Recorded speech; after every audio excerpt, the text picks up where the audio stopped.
And Lichfield itself has become the spiritual centre of the Saxons of Mercia. And we know the Mercian Saxons were the most powerful Saxon kingdom at one time between 6th, 7th, 8th century.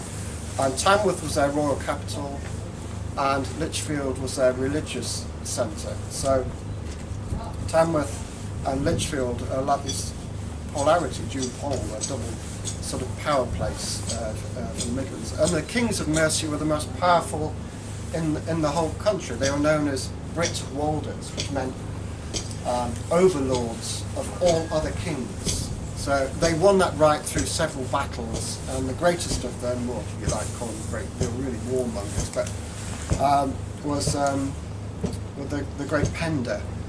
And Penda had his royal seat on Tamworth. Tamworth, if you've ever been to Tamworth, and I'm sure some of you have, will see that one of the greatest man-made mounds in the whole of the country. Because it actually dates from before, because they say it's a Norman motte, but it actually dates to Saxon times. The Saxons never really built great mottes.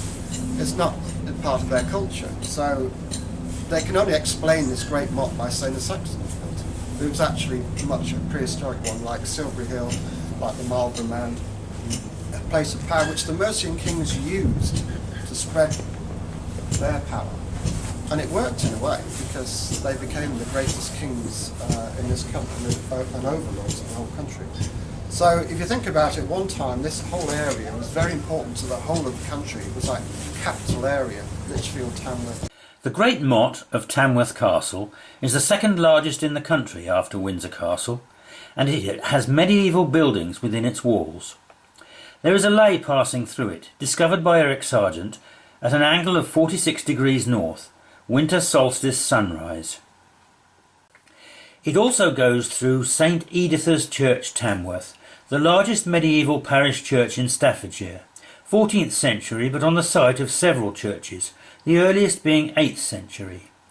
Editha was probably King Edgar's aunt, who died here in the 960s and was canonised shortly afterwards for her life of devotion. The ley goes through the font. Between the church and the castle, on the line, is the town hall, built in 1700 on the site of the previous hall. In the other direction, the ley passes through the confluence of the Tame and Anchor rivers. In Chinese feng shui, such confluences are places of power. The castle, 900 years old, is very well preserved and has been owned by 5 powerful families. It has rooms typical of several periods of history, and a booklet available there indicated that it seems to be strongly haunted, every room seemingly having its share of ghosts. Here in the drawing room, a lady in a Victorian black mourning dress, a man with an intimidating presence, and another with a trimmed white beard have been seen. In 2003, a moving orb was photographed here. The ley through the castle and the church.